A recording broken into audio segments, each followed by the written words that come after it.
Caribbean, but Holness said that did not weaken the regional body, as each member is entitled to their opinion. Too often, differences in national perspectives are portrayed as fractures, threatening the regional project. I submit that they are nothing of the sort.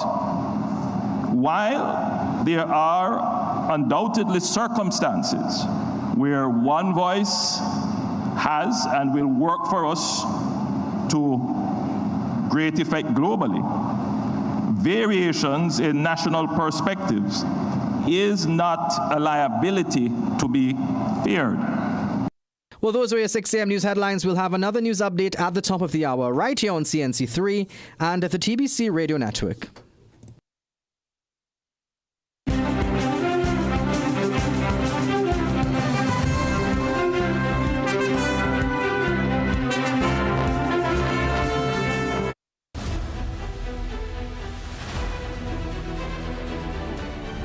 The Morning Brew is brought to you by Omega XL.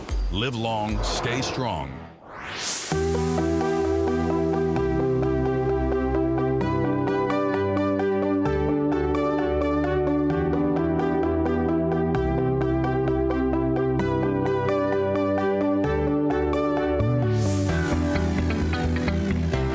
Good Wednesday morning, Trinidad and Tobago. Running in, just the usual running, not the running from outside. One of our colleagues a bit under the weather this morning, so we moving with just the bare minimum in terms of the staff complement, but nonetheless, I mean, we are here, and as always, we give thanks to spend the morning with you to put you in the know, discuss the issues. Lots happened yesterday on the Caribbean side of things with the 50th CARICOM meeting. Our Prime Minister took to the lectern to speak, second to last speaker, matter of fact.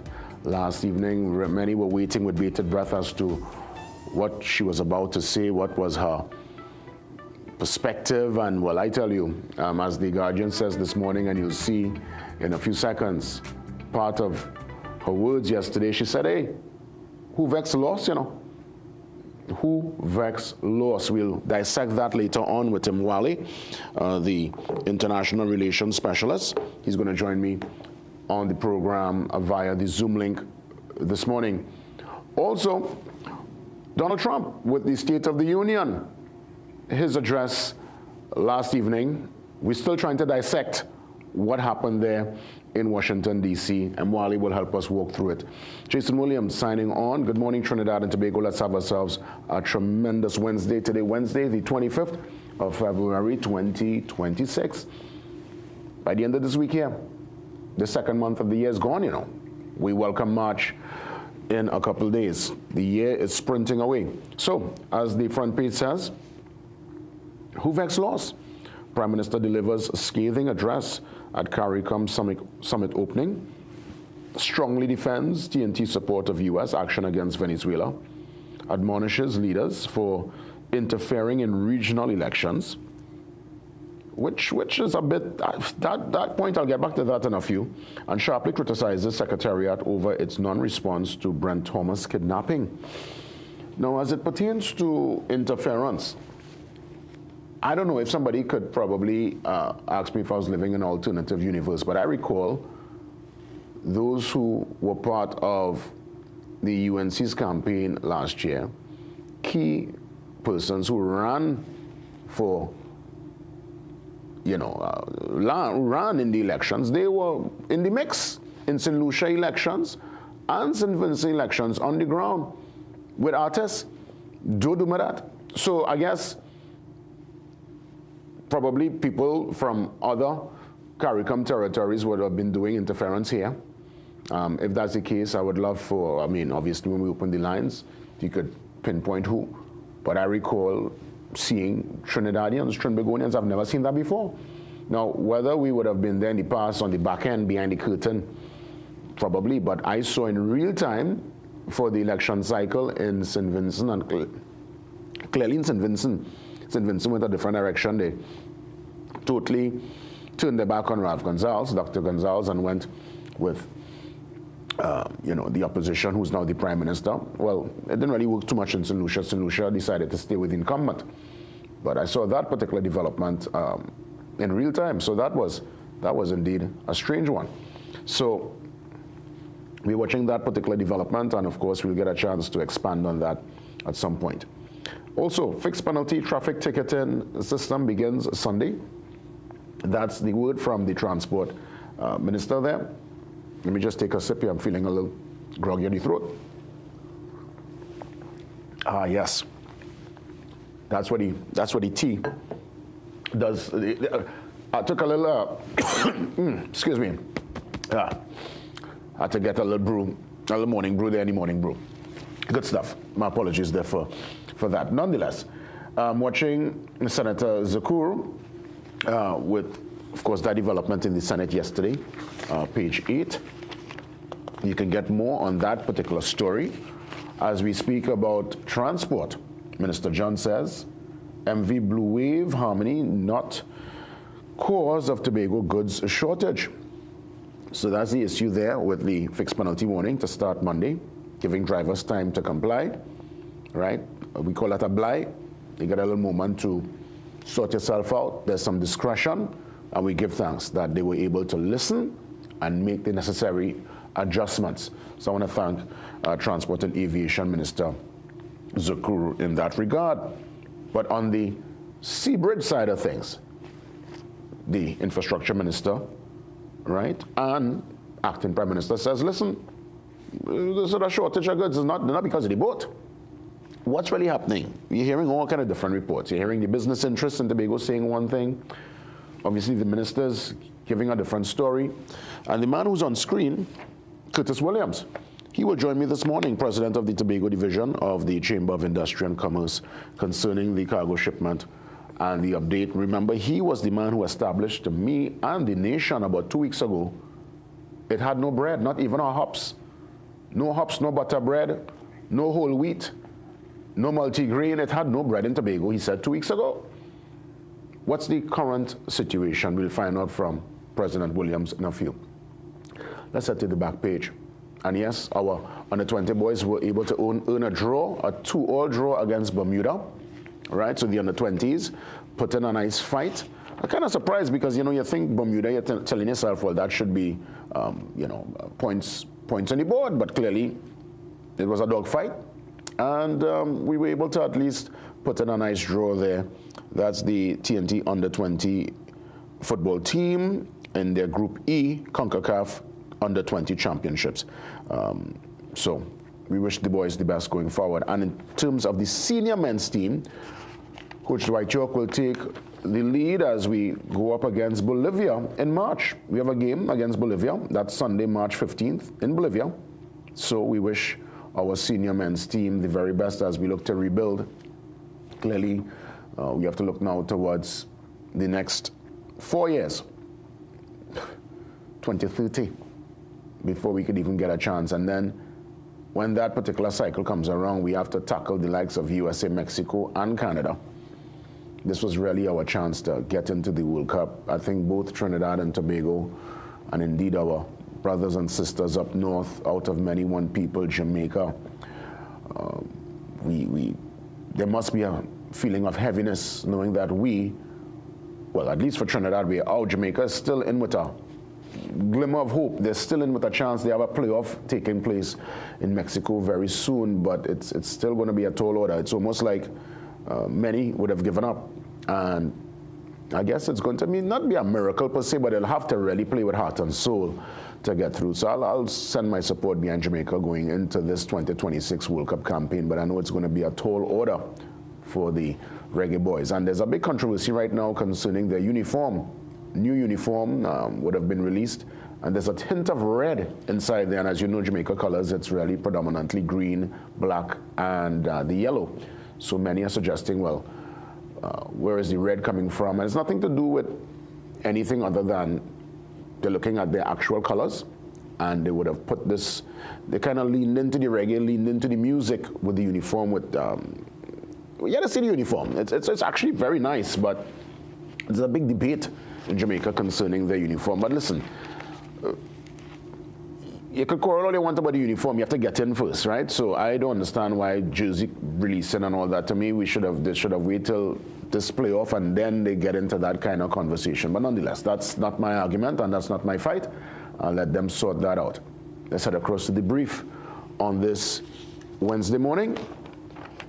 So the ocelot that was shot, clinging on to their life after surgery. And I want to thank the vet there, Dr. Singh, and his technical team, Sita, for really rescuing this particular ocelot. I mean, why we so by?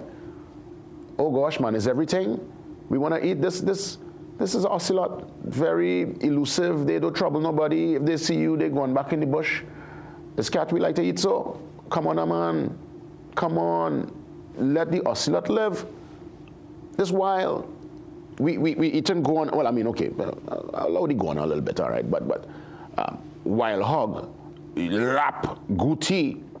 I've heard people eat monkey, you know. Oh, no. That to me, you're taking it too far. I don't know why they showed the ocelot. If it was because it's, let's say, probably persons felt endangered, or they were actually shooting to eat it. And I suspect the latter. And I find it's rather unfortunate that we treat with our wildlife in such a manner.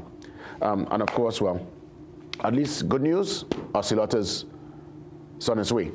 And I'm watching here where Terry Lyons, she was part of the Lanyap. I saw this performance live on a Saturday, and she was in a zone, boy, let me tell you. That song, Blessing, the winning calypso, it's like, well, like I say, it's almost like it's a prayer. And she really gets into that zone and the drums and yeah, Terry, congrats again. And hopefully we'll get a chance to touch base with her soon. I know she was carded for last Friday. It did not happen, so I guess we'll try again, if not this Friday, sometime soon. Mwale is on the Zoom line, and we're going to get into that discussion next. International Relations Specialist, Mwale Henry, treating with our PM at CARICOM and Donald Trump's State of the Union address last evening. Mwale Henry, next.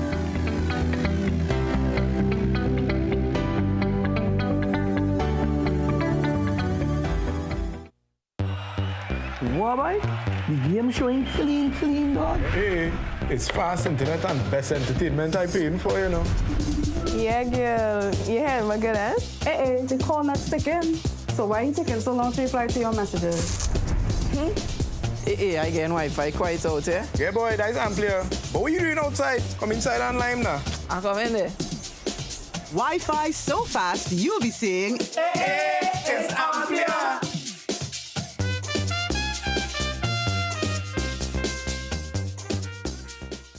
Just got your CXC or CAPE results? Then start your degree today at CTS College and choose from many of our pathways in business management, business administration, human resource management, marketing, finance, management information systems, computer engineering, computing and information systems. Full and partial scholarships are available. CTS College, where education is beyond academics. We are your one-stop, most convenient, most helpful, most caring community pharmacy. Our pharmaceutical services include dispensing medicines, repeat dispensing, clinical governance. But we also have a fully stocked convenience store featuring our refreshment aisle, grocery lane, personal care products, toys, pet supplies. We are most conveniently located out of the traffic, just 2 minutes off the highway in Heartland Plaza, in Deva Chaguanas. Contact us on 220-8705 or 470-5938 and visit us soon. Period nights don't have to look like this. Move less, wake up to change. So change for a real night's sleep with Always Overnight. Its 3 times protection system absorbs, locks the fluid, and keeps it away from your skin. For protected nights without leaks. Always.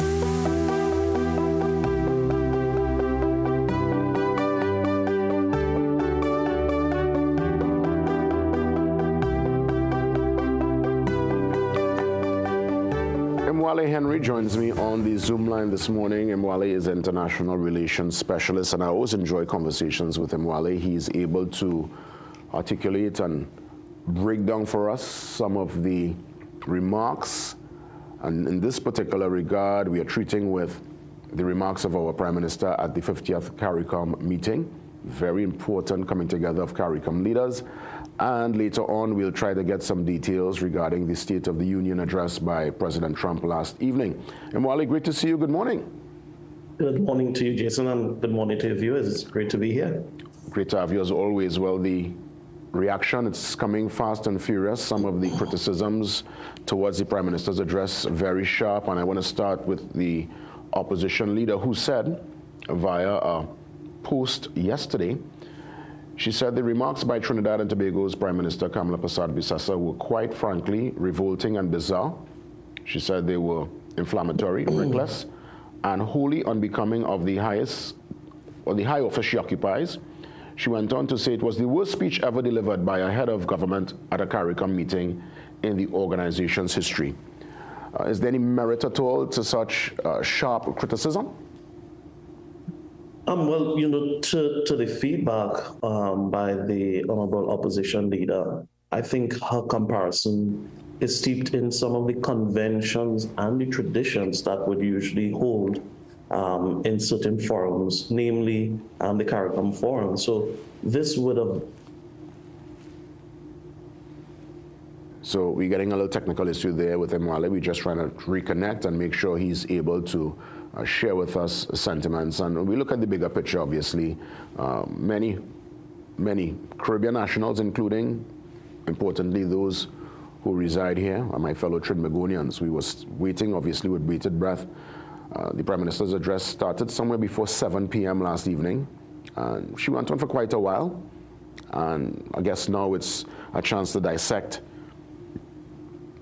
of what was said. Obviously, she strongly defended the support of the U.S. against Venezuela. No surprise in that regard. She made mention of our crime situation. And yes, I understand totally that what we experience will differ to our neighbors up north. She even mentioned the Zozo bill, trying to, she actually called out Prime Minister Holness from Jamaica and suggested that, you know, we, just like you, Prime Minister, tried to put forward this Zozo bill, and it did not work in our parliament. And so she was looking at it from that perspective of national security and criminality, and the scourge and the pain we would have gone through over the years. So she used that as a defense. She went again on to more or less put some blows on CARICOM leaders for interfering in regional elections when we saw some of our, again, I said it this morning, if I'm seeing differently, if I saw something that was AI, let me know, but I know I saw the likes of, and I'll call a name, Macamillion, my partner, Michael, he was in the mix, in St. Lucia, in St. Vincent with Swappy and Orlando Octave, and these were men who were very active on the campaign trail last year. So I tried to figure out what that argument was about. That one I'm confused about. And then, of course, well, Mwale, oh, great, you're back. I was just trying to make sure and, you know, pad a little bit there because we were treating with the criticisms. And I guess, you know, that's part of the politics, I would imagine. I don't anticipate the opposition leader would watch that address and offer applause. There would be sharp criticism, but is it indeed, as she would have mentioned, the worst that's ever been delivered at CARICOM? That's a brutal criticism, you know. Well, I haven't done an analysis of, you know, past remarks that would have been done at a similar forum. But I think what the general contention is that the Prime Minister's, it wasn't a speech, but it was prepared remarks. And these prepared remarks, I think it was a break from the conventional practice that would happen. Because if you would permit me, the context of day one CARICOM heads of government meeting is what is called the opening ceremony. And traditionally, what is usually set as the tone is the tone of, you know, unity, working together, finding common ground, etc. But if you look to the substance of the Honorable Prime Minister's remarks, she did attempt, you know, to speak to seeing CARICOM as a vested partner. She even boasted of being a CARICOM child, her son being born in Barbados.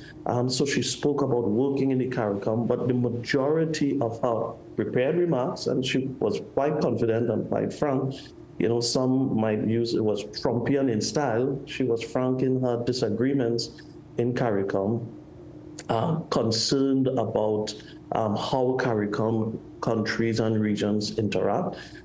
She even went back, the Honorable Prime Minister even went back talking about not being able as an opposition leader to even get a response from the CARICOM Secretariat as she spoke to the quote-unquote kidnapping of a Trinidad national. But was that the right time and place to bring up an issue like that? So from that perspective, I think diplomatically, it, you know, if I would borrow from the Prime Minister's, local parlance, she said, who vex lost, it takes me to the adage where we say, I take it in front before front take me. So I think she was simply trying to set the posture because the Prime Minister is clearly aware that she has divergent views. She would have made very controversial statements that, CARICOM is not a reliable partner. So what we saw was simply a doubling down of that position. She addressed the elephant in the room concerning her very full endorsement and partnership with the United States and the Trump administration. So from a negotiating position, one would think that she would have used the public forum to support her in the private conversations. And from that perspective, I understand the strategy, but in terms of conventions, when we talk about diplomacy and trying to bring around unity, it will definitely rub everyone the wrong way.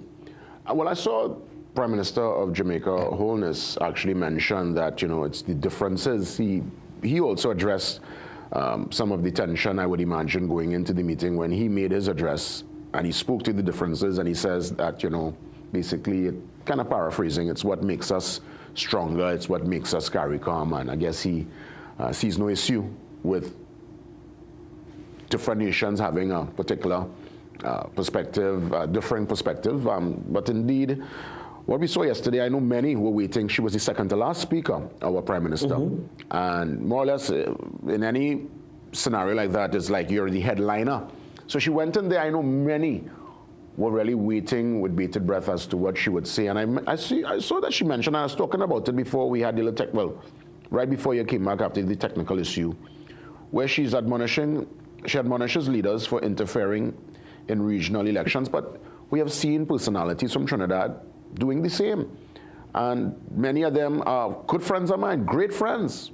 Everybody takes their particular political position, and I respect them for that. But I saw in real time where local personalities were on the ground in St. Vincent and St. Lucia. So I didn't understand that side of the argument. When we, well, from the outside looking in, almost doing the same.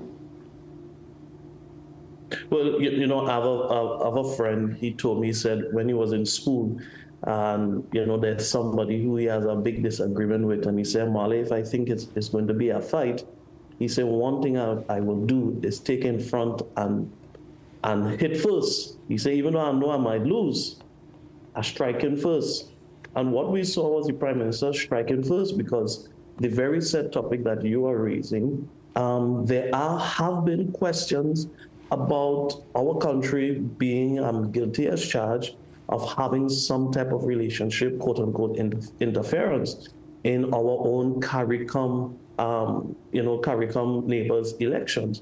But I want to pivot from that commentary to say this. What was definitely unconventional is that the Prime Minister would have decided to make a policy decision and a policy position right there at the first day of the CARICOM heads of government meeting by stating, on some of the key issues that CARICOM is still contemplating, and would not have allowed, the influence or the internal discussions that would usually be held amongst CARICOM heads. For instance, on the issue of Cuba, she would have stated clearly that, I am really not open to having any conversation about any conciliatory discussions about Cuba, though my position would have been, like that in my last administration. She's not open to that, save and accept having some type of humanitarian efforts, which I believe that's an area that CARICOM can work on. If you look at Mexico, President Sheinbaum, she would have sent a humanitarian ships to support Cuba, presently under heavy embargo by the U.S. But then she went on further into talking about her position on free movement. And she's like, we are not interested in that at this time. She has certain concerns about illegal migration, etc. So in principle, if I would paraphrase on Coach, she said, in principle, we agree, but not at this time. So to your point, Jason, I think the Prime Minister did not give the opportunity for that type of deliberation, or the opportunity for the heads of government to have that type of deliberation, to come to these types of conclusive positions. And most notably, I saw no mention in her remarks concerning our interests in terms of our trade. We had the St. Anne's Accord. Trinidad is a major trading partner and manufacturing sector. And for me, where we have the most strategic strength, the Prime Minister is absent in having our interests, or Trinidad and Tobago's interests, or her manufacturing sector interests at the forefront of these conversations. Indeed. Well, I know there are many today, tomorrow, into the weekend that will dissect and break down what was said yesterday. Obviously, another important address would have been President Trump and his State of the Union remarks last evening. I don't even know where to start, Mwale. Obviously, it was a very pro-USA sentiment. He made mention, he called Venezuela their friend. He said there's going to be, that injection of the oil, drill, baby, drill. What's the big takeaway coming out of that State of the Union address last evening? Anything stood out as top of mind at this point in time? Well, the President's State of the Union address was a stark pivot from his last address. And his first major address was a joint session of Congress in 2025. And it was heavy on his domestic vision, his vision for how he would interact with the Western Hemisphere, and repositioning America's new, what I would call, three-pronged policy of whatever makes America stronger, richer, and safer. This State of the Union address, he pivoted directly into domestic affairs, moving far away, because you mentioned Venezuela, but Venezuela is probably mentioned in passing, as opposed to last year. It was a key feature of re-engaging the region, re-engaging in Panama, etc. He boasted about having, 80 million barrels of oil coming in from Venezuela into the domestic market of the U.S. And probably many people didn't realize this. He would have referred to President Delcy as President Delcy rather than interim president. So I think clearly he has warmed that relationship and achieved his strategic objective of allowing that military intervention to bring what he required, which was bringing all energy matters within the Western Hemisphere starkly under U.S. influence. And now, even though Prime Minister Kamala Persad-Bissessar would have lauded the military intervention and personally, openly thanked President Trump and Secretary Marco Rubio for the military intervention, we all know presently within the region there has been a major de-escalation of military presence. Gerald Ford is now pivot into Iran, where there's a current standoff. So clearly the president is aware of the political climate. He is focusing on domestic matters, economic matters, affordability matters, because within 8 months he has a midterm election. So the U.S. is doing what the U.S. does best to seek its interests, and the president is doing what he does best to ensure that he maintains political power as it relates to Congress. They always say behind every joke there's a layer of seriousness, and he joked yesterday, I don't know if you heard it, when he mentioned it should have been his third term, again making mention of the unthinkable. We all know the Constitution allows 2 terms. it seems he's testing the water. I don't know if indeed he will make that attempt, or he will try to do what probably Putin did in Russia, where he stepped in as deputy. Remember, Putin was prime minister for a bit, he put someone as president, then he came back like, the phoenix, out of the ashes, back to being president again. Is this third term argument, does it hold any water? Is it remotely possible? Well, look at that. Mwale seems to be, again, that's a Putin question there, and I don't know if, I don't know if in deep state, if some kind of matrix thing going here, but that's a serious question, and I want to get an answer. And there's all of a sudden a technical glitch. You see the powers? You see the powers? The powers are huge. I am confused. Is Mwale there? I'd really love to get an answer to that question. Wow, he gone, Woo. Yeah, the deep state real boy. You know what? Sorry. Let me apologize to the forces. No, I mean, come on. I'm just joking there. But honestly, the president made that he made mention of that yesterday, and I'm saying to myself, I'm getting the impression that there might be some loophole, there might be a way. It sounds far-fetched, it sounds out of context. But again, when he went, was it down the escalator or up the escalator? When he first made the run.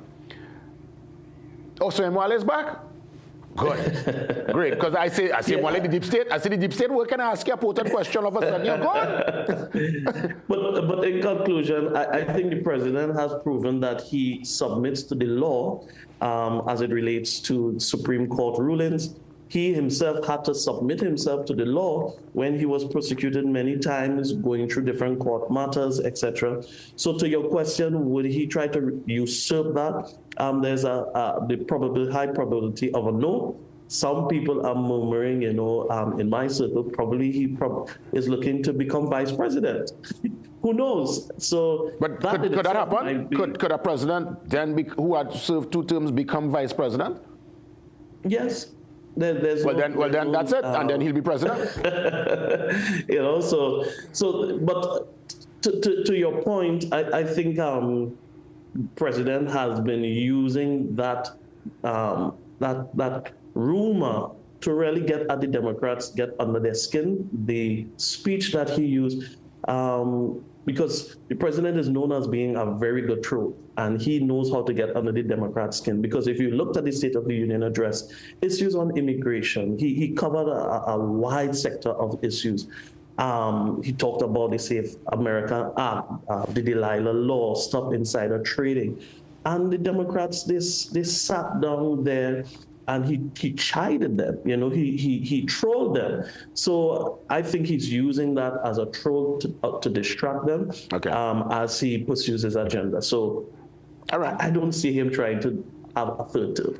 All right. Well, Mwale, as always, sincere thanks. I mean, obviously, there is lots to dissect. We will listen to all the commentators today and really marching tomorrow concerning our PM's address. I know she's going to meet with Marco Rubio. That's an important one. Really quick before we go, how significant is that one-on-one? Now, she alone, out of the Caribbean leaders, is getting that audience. Well, it's based on the promise that the Prime Minister would have offered. She would have offered up the Trinidad and Tobago as a platform for military action. She would have offered up strategic support. Some of the declassified documents are even suggesting that Trinidad might have been used as a strategic point for the extraction for Maduro. So the Prime Minister has made it open that, she has placed all of her diplomatic eggs in the U.S. basket.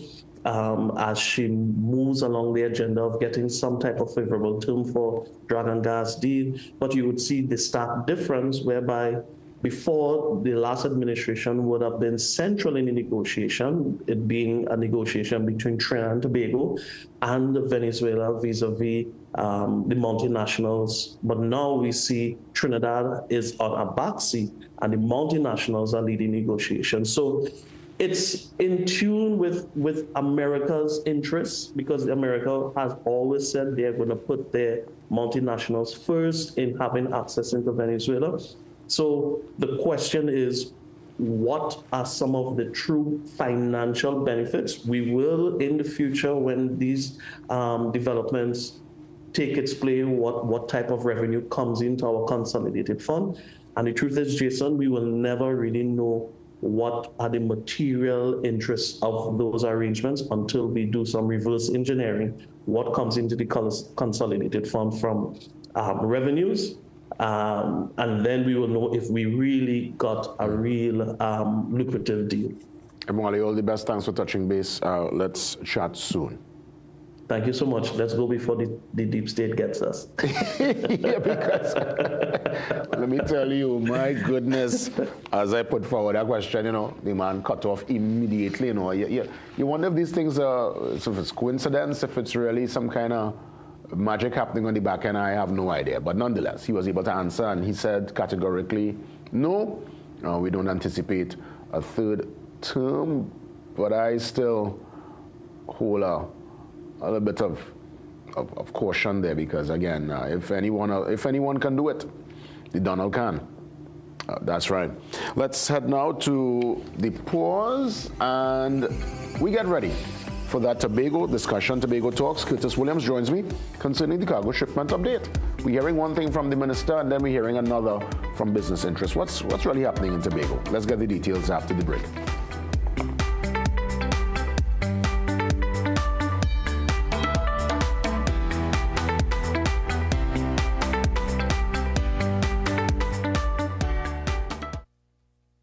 What's the fastest way to breathing easy?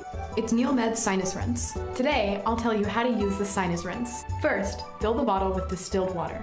You can warm it up if you want, but I like mine at room temperature. Then, mix in a packet of NeilMed's prepared Sinus Rinse solutions. Tilt your head slightly forward and down. You'll feel it working almost immediately, lifting away all the bric-a-brac stuck in your head. Repeat on the other side. Your head should be feeling a lot better.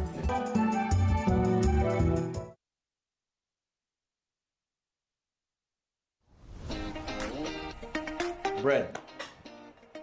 I'm sure you have a ton of clients coming in now, close to Carnival, afraid of bread. Yes, everybody, because they don't really know the nutritional benefits and the secret in freezing bread. Well, we're going to basically kind of get rid of that fear today. Our bread has a handful of ingredients, precious of ingredients, all natural enzymes, no artificial color. No other preservatives. No other preservatives, and we actually blend our own wheat flour. But will that make the bread mold faster? Bread should mold. How long before it molds? 1 week. One week. So nothing longer than a carnival relationship? Nothing longer than a carnival relationship. So carbohydrates are essential. We need carbs in our diet. People have this fear of carbohydrates, they stay away from bread. It's not taboo anymore. Correct. Once you have a balanced diet, you have adequate protein, adequate carbohydrates, and adequate amount of healthy fats, your diet is fine. If you need more advice, feel free. Talk to a trainer, talk to a doctor. We can give you advice on how to break your diet down, micro and macronutrient wise.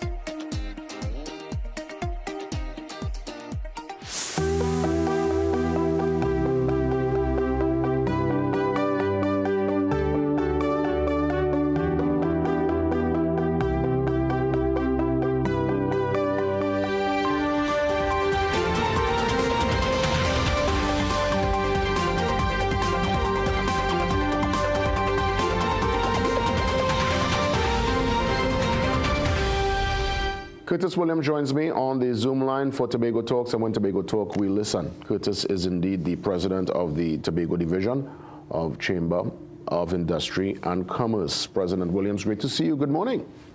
Hi, good morning, Jason. Good morning to your viewers and listeners. It's a pleasure being here.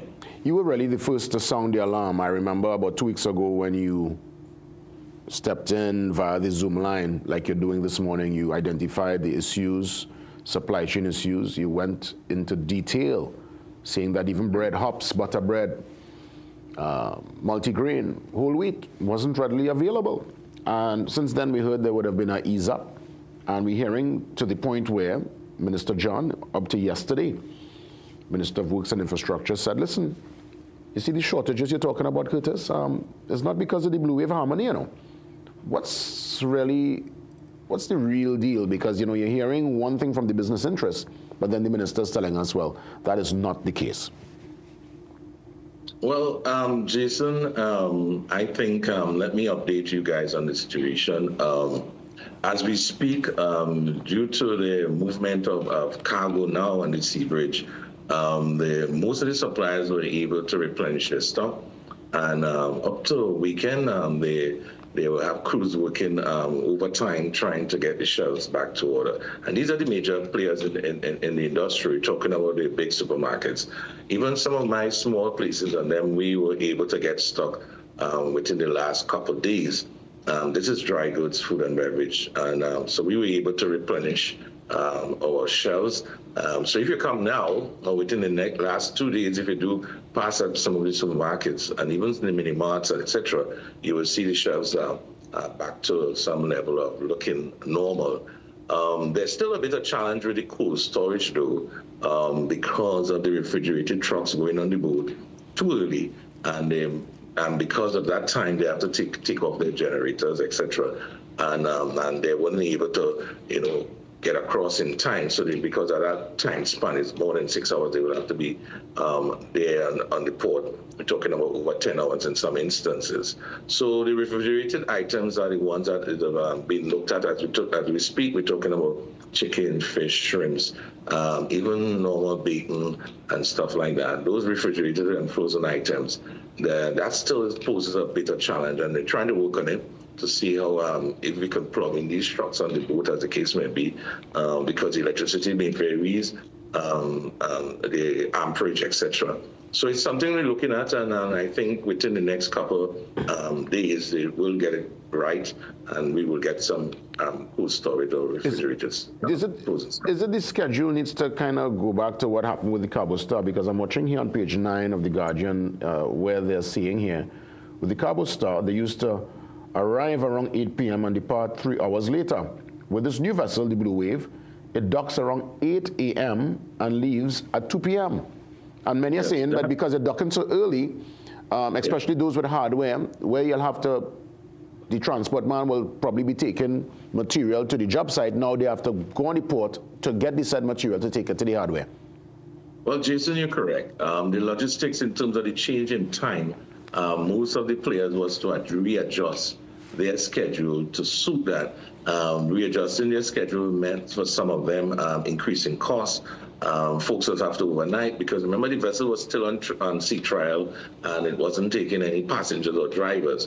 So it meant that these drivers have to park the vehicle on the port or on the vessel and then travel to Tobago. So that timing was kind of throwing everyone off, because remember for the last couple of years we have been going with the vessel reaching in Port Scarborough around 7:38 and leaving Scarborough at 11 p.m. and down to Trinidad reaching about 6 around that time, and then leave Trinidad at 2 p.m. So we're hoping from the information we got from the port that come the 1st of March, the schedule will be probably regularized, and then we may go back to the 2 p.m.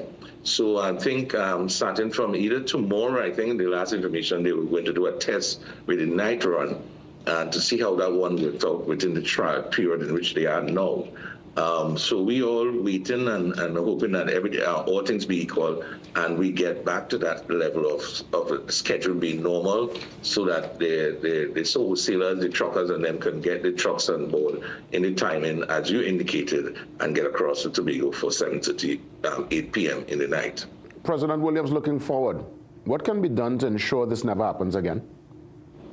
Well, this is the conversation we wanted to have with the port and the other stakeholders, the ministry as well, that we could sit and work out that communication link between the end users and the port, so that when something of this arises, so that we don't have that bantering and everyone saying this and the minister to come down on the port and say there's no cargo on the port. And we normally in the past used to have meetings with the port, whether it's like a situation like this arose, we would have meetings like weekly, and we would be able to share information, both the truckers the chamber and the hotel association, all of us used to meet, Jason, in the past, and we would be able to share information, and then everybody would have been on the same page, and we would never have none of this issue popping up, definitely. So we're looking forward to continued dialogue with the different stakeholders. Also, we would have been planning. We would have known that, hey, if something do happen, this is what's going to be put in place, and everybody will agree upon it, and then we implement it. But now, as the absence of that kind of meeting of the minds, in situations like these, that's where the problem is, because all we get is a press release and little snippets of somebody saying, well, I'm on the port, and this one saying this is happening, I have cargo leaving back, and so forth and so forth. Jason, the first time yesterday, the vessel left Tobago full. The vessel was real full. Till it even leave maximum people in Tobago because the vessel was full going down. And I witnessed it myself.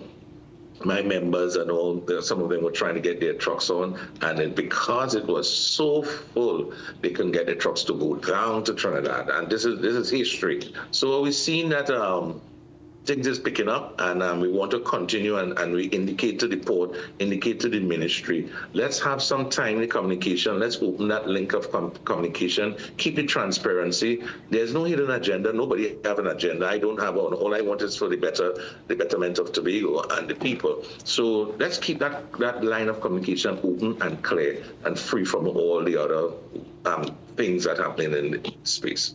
Could you confirm when we had the issue with stocks and the supply chain, and obviously everything was limited? I guess reports coming back to me, certain stores and business owners, they were like digging out people's eye with price points. I heard the prices went very sharp for basic items. Is that true?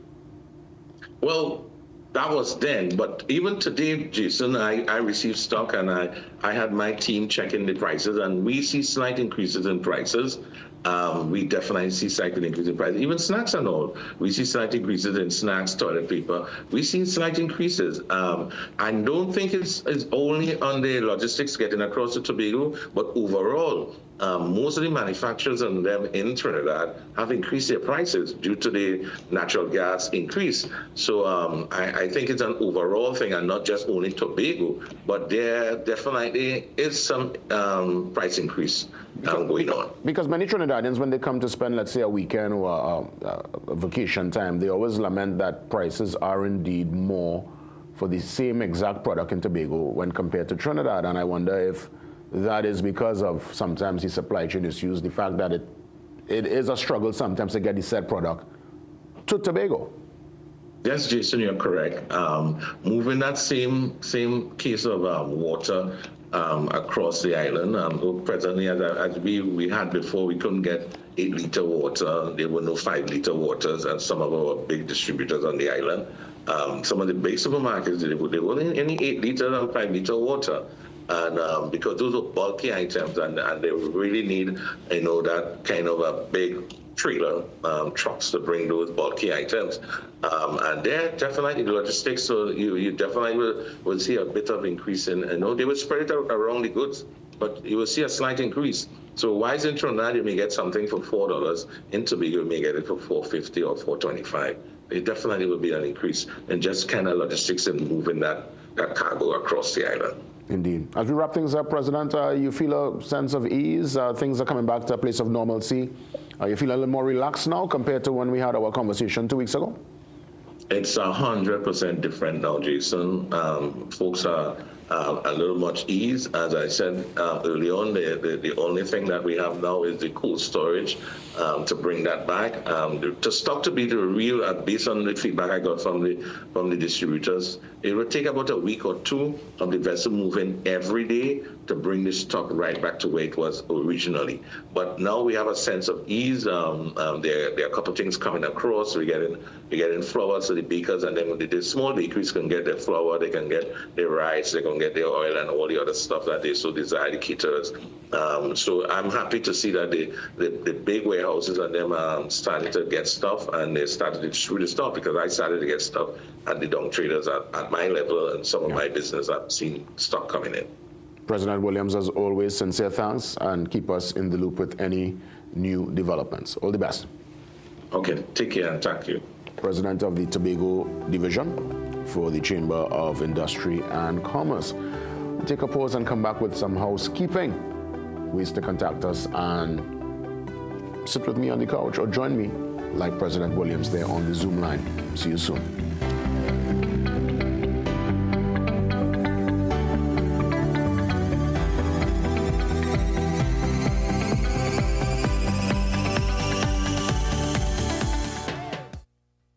Okay, let me see you, Cherry Hill. Yeah, now take it back. Let me see you rock off, shake off. Let me see you rock off. Let me see you kick right. Now step forward, now step back. Lucozade, bring the energy. Rock off, unbeatable taste, new look. Shake off. Let me see you rock off. Welcome to Holiday Inn Express and Suites. Do enjoy, Stacey. You want some coffee? Can I have a bit? Perfect then. That's exactly what we need. Hi, the pool is this way. Whatever you're here for, we're here for you. Stay smart at the Holiday Inn Express and Suites.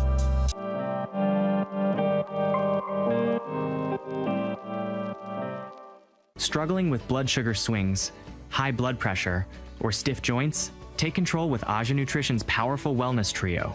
Berberine Plus supports healthy blood sugar. Blood pressure support helps keep your pressure in check. And Joint Aid keeps your joints moving so you can stay active every day. Don't wait, choose Aja Nutrition for trusted, effective solutions. Available at Pennywise and leading pharmacies nationwide. Feel better, move better, live better with Aja Nutrition.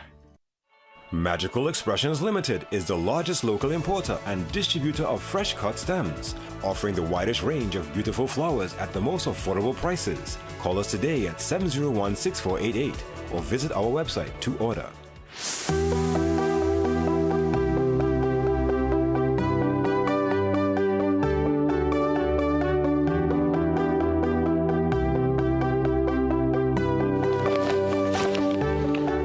Welcome back. Let's get into ways and means you can contact us.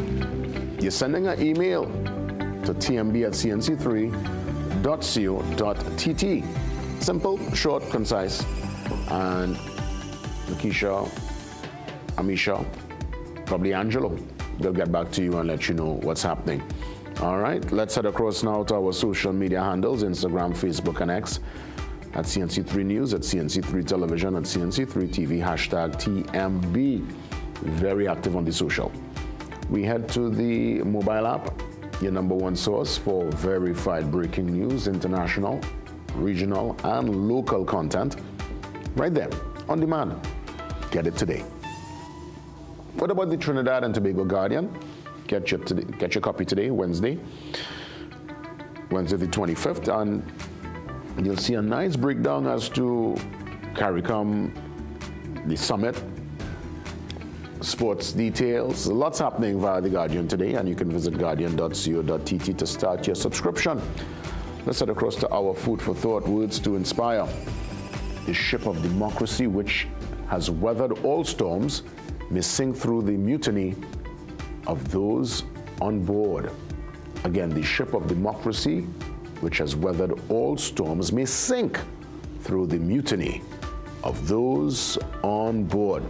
Go figure. Yes, indeed. Let's see what's happening via our world weather wrap today, and today is expected to be mostly sunny, hazy, and breezy despite a brief shower. So yes, we might get some rain today. Seas are moderate with waves between 2 meters and 2.5 meters in open waters, and below 1 meter, but occasionally choppy in sheltered areas. The forecast high today is 31 degrees Celsius in Trinidad and 30 degrees Celsius in Tobago. Now, as it pertains to the Sahara dust, there is that moderate to high concentration of said Saharan dust present in the atmosphere, so it continues today, and persons who are sensitive to this change in air quality are advised to take the necessary precautions. So when you see the place looking like, it's so easy sometimes you feel it now. Like whenever that rain come in on you, to take stock is not no rain, it's Sahara and dust. So be mindful, be careful. And with that, we get ready for the 7 a.m. news update. We come back with the open forum. Oh, I can't wait. Let's touch base. Your calls live after 7.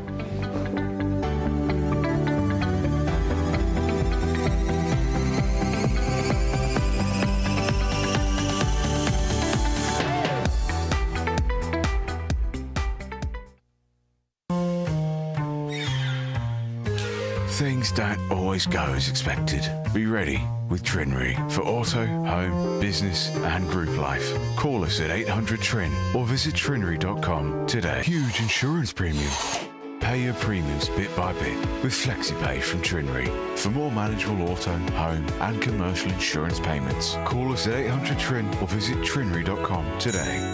Trinry. Premier insurance coverage for less.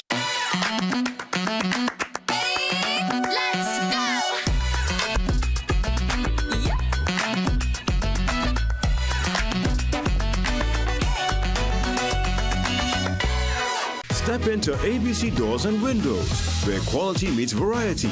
Discover premium wooden, steel panel, fiberglass, and steel security doors alongside aluminum, UPVC, and steel windows designed for strength and durability. At ABC, we're always a better choice, delivering products built to last and service you can rely on. Visit our showroom at 1 Chanka Trace, El Socorro South, or call 638-7184 to make your dream home a reality. Feeling drained? Struggling to keep up? It's time to take control of your wellness.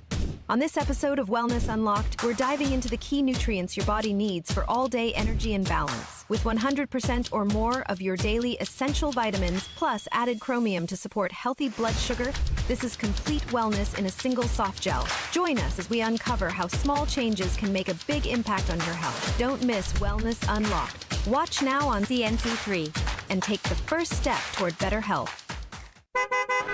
Are you tired of the same old boring drive home from work? Look no further. Get ready for the ultimate after-work rush with Freedom 106.5 FM's The Overdrive with Davey. Mondays to Fridays from 3 p.m. to 6 p.m. Let Davey take you on a thrilling ride of non-stop entertainment and education. He covers the topics of the day, delves into the latest food and lifestyle trends, and brings dynamic guests from exciting professions to share their professional stories and experiences. Take advantage of this energizing and engaging experience. Tune into Freedom 106.5 FM, Mondays to Fridays, 3 p.m. to 6 p.m. for The Overdrive with Davey, the ultimate way to end your day with a bang.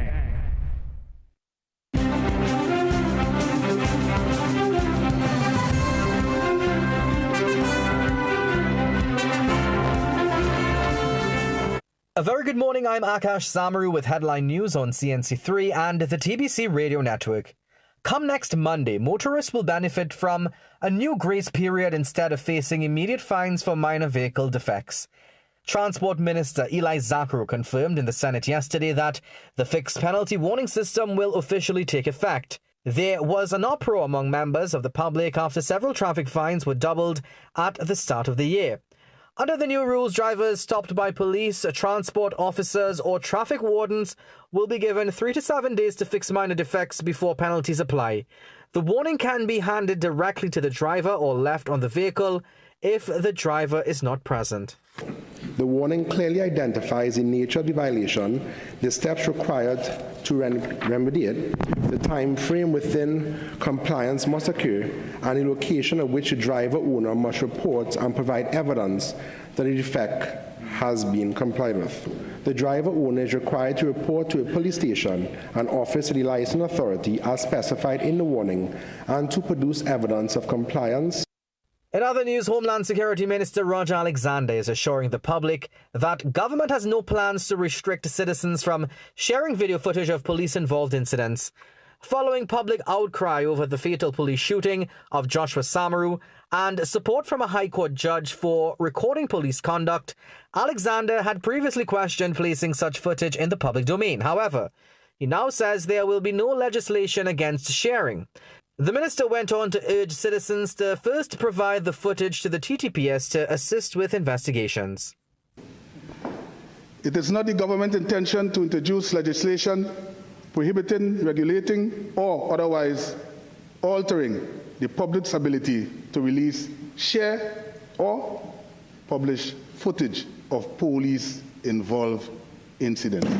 It is strongly advised that any such footage be provided in the first instance to the Trinidad and Tobago Police Service.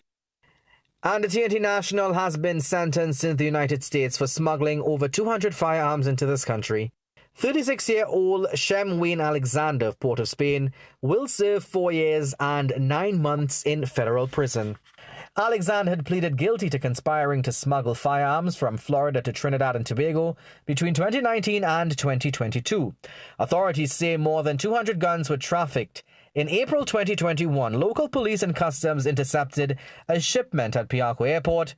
Hidden inside 2 punching bags were pistols, revolvers, a shotgun, AR-15 parts, magazines, and hundreds of rounds of ammunition.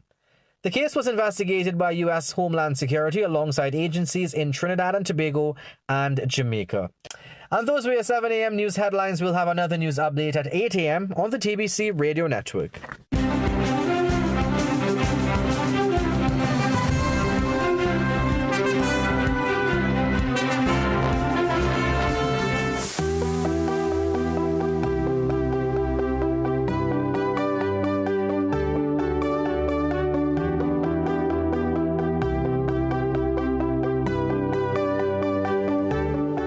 Welcome back. It's, 3 minutes? 3 minutes after 7 o'clock. I think Faisal is on the line as we get into the second hour. Good morning, open forum time. Faisal. Morning, Faisal. Good morning. Good morning, sir. Morning, Faisal. Great to have you. Welcome. Welcome as always. Good morning. Well, boy, I see the Hitia here on Francis this morning. Oh, you listen. Ooh, I see like the deep state working. What I want to tell you, my brother, this is how karma works, you see. It's a gentle reminder that how things can feel from time to time. Yeah. You know, and we can't be suspicious at everything that happened. So, you know, that happened this morning for a reason. I'm certain of that. That's how karma works. You know, a lot of people leveled a lot of accusation. And so you see it happen on your shoe, so you would have felt, something strange. Yeah? But I hope you do not go down the line of suspicion. No, well, it's just the timing. I mean, I was just making light of the moment. But we got an answer. And the good thing is we did get a response from Mwale, so. Listen, I would want to commend the Prime Minister on her position and her speech, although I didn't get all of it, but the little snippets that I would have gotten, I am very satisfied with the level of representation and her firmness in her contribution to CARICOM heads. I was just reminded yesterday by a former president of Trinidad and Tobago, you know, while we were having a discussion, and you mentioned, Ramesh, it was funny that you know, we talking about integration and CARICOM, and he remembered clearly as a member of the judiciary the problems they were having with Guyanese people coming to Trinidad and Tobago and the way they were treated. He also reminded me that the Honorable Mayor Motley had to go to Irfan Ali and issue an apology on behalf of the Barbadian government on the way Guyanese were treated. You see? So this thing has been I commend the Prime Minister. She has stood firm to the benefit, you know, hoping to be derived from her relationship and her behavior with the United States of America. I also saw Mr. Holness. I mean, you listen to his speech, Jason. I did, yes. Yeah, I did. And you really internalize it. You will understand where he is heading. And it was unfortunate that I saw on the social media that while everybody were applauding the Honorable Kamla Prasad Bissessa, the Barbadian Prime Minister, the Honorable Mayor Motley, would have refused to do such a thing. So have a nice day, my brother. Long live the honorable leader of Trinidad and Tobago, and I hope we get the desired result as we go along. Thank you. Easy, Faizo. Thanks so much for touching base. Let's head to Arima now, East Side. Good morning, Arima. Hi, good morning, Jason. Morning. Now, what really happened, right? It have a problem. So I am calling on the authorities, right, to deal with that situation. Imagine this. Citygate is a hub. Thousands of people pass there, go through, and from there on a daily basis. Every day. Just imagine the washroom going on 2 months now. The washroom closed up, they can't fix it. It have school children, it have disability people, you know, it have old people, it have pensioners, and those don't talk about it. I mean, the bus drivers, everybody using Citygate on a daily basis. It's thousands of people leaving south to come in Port of Spain to work. And when you come off from the taxi and the bus, you can't get a washroom. That is insane. I am calling on the authorities on to do better than this. It's 2 months, going on 2 months, that toilet just lock up there. So what's going on to the workers inside there? Like they send them home, it's alleged. I can understand this, what's going on in this place, and things for people to come out and talk about. Nobody seems to coming out and talk about it. But I be on a daily basis up and down, and I will come out and talk about it. It is a shame. It is time for you to get up from under the desk and all you get the toilet in a working order. Thank you, Arima. Right? Thank you, Arima. I will check on it. I will check on it personally. This is news to me. 2 months now from what Arima is saying. No washroom facilities at Citygate, and that is unacceptable. That is unacceptable. I'll have to go check on that myself. And more so, more than the toilet facilities getting back to a place of operation, we hope that the facilities are also, you know, best standard, you know, because I remember as a traveling person back in the day when I went to the washroom at Citygate some years ago, it left much to be desired. Trust and believe. I don't even want to, I can't find the words to describe the smell, the look, the feel. I think I held it in, you know, and I kept it for home. Let's head now to Santa Cruz. The Shallow Road with that bush, it's very high. Santa Cruz? Yeah, my next point is that, Jason, why is somebody just called Spicer about somebody complimenting the Prime Minister on his speech? What is actually happening in Trinidad and Tobago? You now have ready-mix closing down, that is unemployment gone, Standard already closed down, Nutrient, and a number of other institutions and companies are closing down in this country, creating a big unemployment situation that is in this country. So I cannot see how people could be complimenting Kamala Prasad-Bisasa for her manner in which she running the country, and there are serious unemployment. And you now have Standard, you now have Ansa McCall complaining also in terms of the increase in the gas price that could cause them to close some of their business again. They have already closed Standard. So we need to pay attention, Jason, about the amount of businesses in this country that has closed the doors. Ready Mix is the last one. The 31st of March, Ready Mix gone. Yeah. And a number of people, Bocas and everybody going and things. And if we're not paying attention and saying that is good governance, well, I wouldn't like to see bad governance. This is Mr. Santa Cruz saying, have a blessed day. Thank you. All the best, Santa Cruz. Let's continue with the open forum. I believe we are to Sandy Grandy. Grandy, good morning. Yes, and a pleasant good morning to you, JW. Good morning, Grandy. At the CNC3, yes, Trinidad and Tobago. Now, JW, excellent speech by the Prime Minister. Yes, so they say, right? But Now, she's telling the CARICOM heads there that the partner with Donald Trump and the US and so on to fight narco trafficking. But JW, and she said that it has been, well, not eliminated, but it has gone down. But JW, over 2 weeks now, I see, look at drugs defining in Trinidad, right? Yeah, we all know the narco trafficking, Grandy, was a hoax. I mean, it was about the oil. Up to last night in the State of the Union address to the U.S., President Trump mentioned the oil. So, I mean, I think there's no one who's holding that particular argument up anymore. Well, thank you very much. We all understand. I'm glad you said it, right? Because I know I don't want to say things that, you know, they might block me from the television, you know, from speaking and so on. So I'm glad that was good observation, right? So that is what I put in my perspective as well, right? So, and over 2 weekends now, I hear on the news, triple murders. So, boy, if that was an excellent speech, well, I don't know. We in trouble here, JW?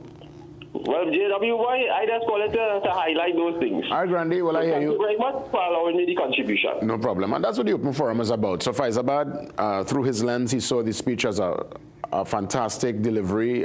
Grandy sees it in a different way, also Santa Cruz. And that's what, you know, democracy and I guess having the Open Forum and having analysis is about. We could never see everything the same way. So, you know, we look forward again to more commentary. I think Port of Spain is standing by. Good morning, Port of Spain.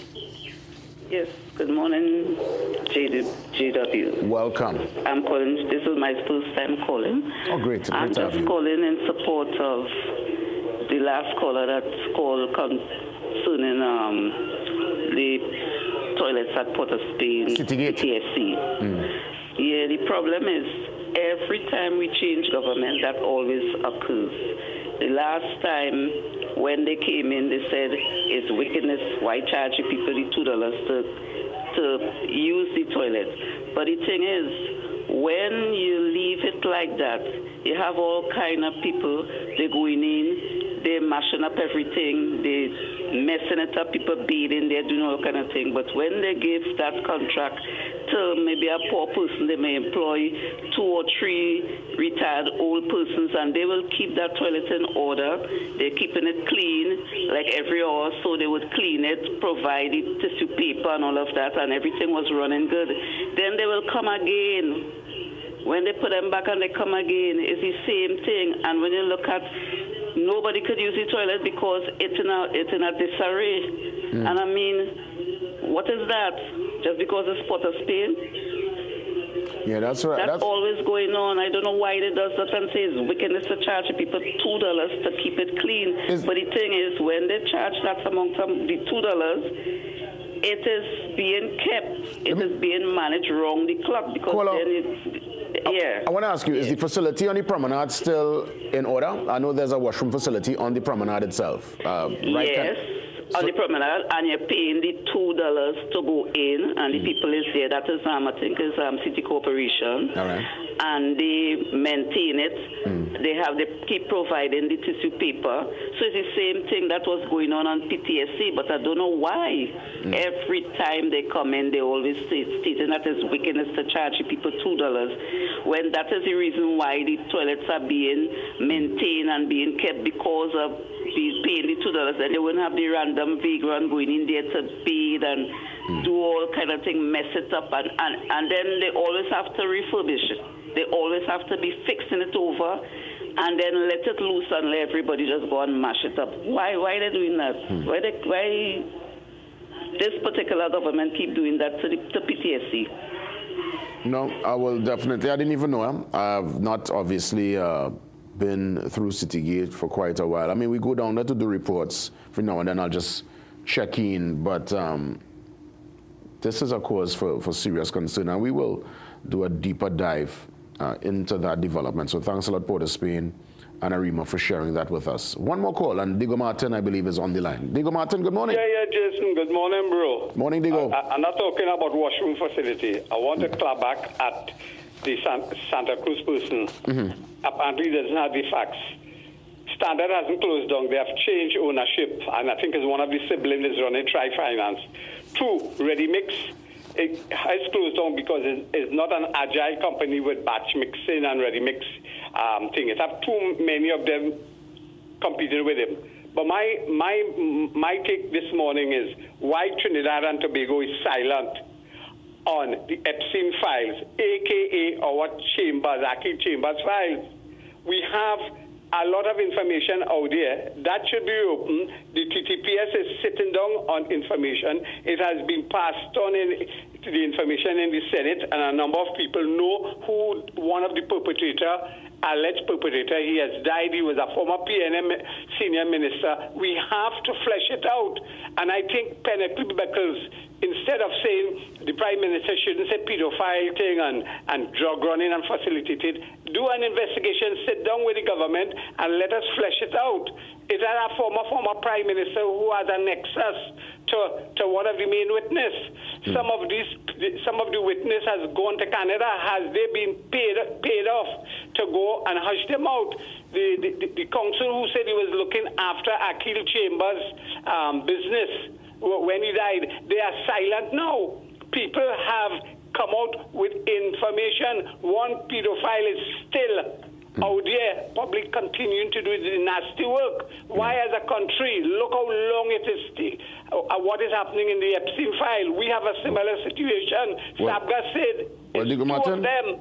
And I want you to keep... Have a nice morning. All the best, Diego Martin, and I want you to definitely keep the pressure on. You know, he's very passionate about that particular issue. He speaks about it time and time again. And I think, if I'm not mistaken, I would have met Mr. Diego Martin during the carnival season. So great to actually put a face to the voice. We have one more from Diego Martin before we wrap things up this morning. Good morning again to the West Side. Hi, morning, Jason. Good morning to you. Welcome. I don't know how to deal with all them complaints of Chester, but I'm giving it to you again. We, the people of Trinidad and Tobago, have to step it up. We always seem to want to show blame on the government, whether it's PNM, UNC, whoever it is. We have to step it up. You know, it is sad in this day and age that we still litter. We still toss our chicken and chips boxes out of the window on the road to Marcus Bay. It is very, very disappointing that we don't even perform our jobs properly, right? Especially in the government sector. I don't know how do we expect things to change if we don't face the reality of what is happening in Trinidad and Tobago. We have a poor work ethic. Look, the lady Joe, I travel every so often. City, the transport hub. City Gate. Really, brother, is a dump. It's unkept, it's unpainted, it's not clean. People spit right there on the ground, right? So I wouldn't even attempt to go into the toilets if I needed to. But the country is in a very sad state. I don't know if our citizens feel that it would not have gotten worse, and it will get worse if we, the citizens, do not improve in general across the board.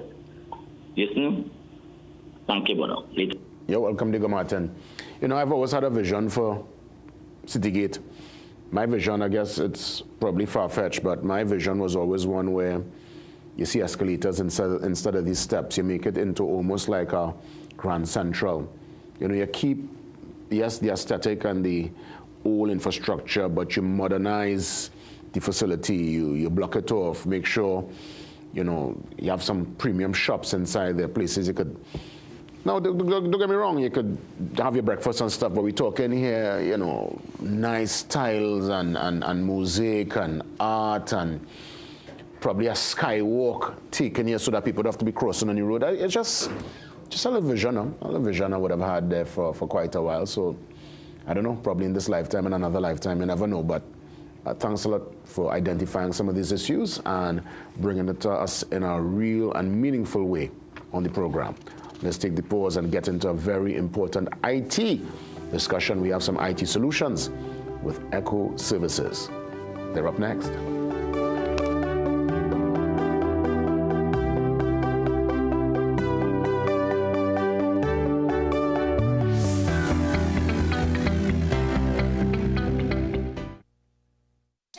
Producers of Ridiculous 6.5 and 7 Year Itch comes a brand new ridiculously funny comedy. Two Fat Fellas. Friday 6th, Saturday 7th, and Sunday 8th of March. Queen's Hall. 3 nights only. Two Fat Fellas stars Cecilia, Penny, Kevon, Zachary, Raisha, and Rhodey. Tickets available at Dormont Shoe Store along Circular Mall, K-Square Stores, Eastgate Mall, Brentwood Plaza, Beachology, Mokurapo Road. Queen's Hall box office opens on the 23rd of February. And IslandEtickets.com. For more info on 683-4843. Two Fat Fellas. Queen's Hall. 3 nights only. Two Fat Fellas. PRWC, protect your loved ones with a Western Global Security Combo, only $3,000. PS5 console game, $5,400. Unwind with an 85-inch Samsung TV, $9,999. HP 14-inch laptop for $1,900. Amazon 8-inch Fire tablet, $760. HP print scan copy printer, $625. We have speakers, mouse, printers, and lots more. 3 months layaway also available. Introducing the new Sun Mix Nut Bar. Available in 3 delicious flavors: granola raisin nut, almond cranberry crunch, and coconut almond crisp. All packed on a rich bed of dark chocolate. Taste the good life, snack right. Taste the good life anytime. The good life. Sun Mix. Sunshine Snacks Sun Mix Nut Bar. Taste the good life. Sportsmanship is when an athlete walks off the court and you can't tell if he won or lost because he carries himself with pride either way. This quote is an embodiment of sport, and for me, sport is an embodiment of life. We are where you are.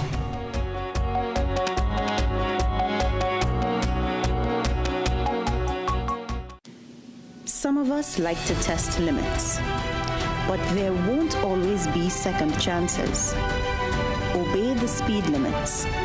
Maybe you don't value your life, but others value theirs.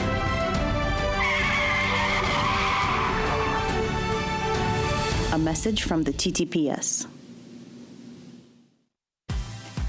Get the story first. Want to know what's happening in news, sports, or crime? Get the CNC3 app. As the story breaks, CNC3 is there giving you the story first on your mobile device. Be connected to the most trusted and reliable news source, CNC3. Access your world with just a tap. The CNC3 app. Download it today.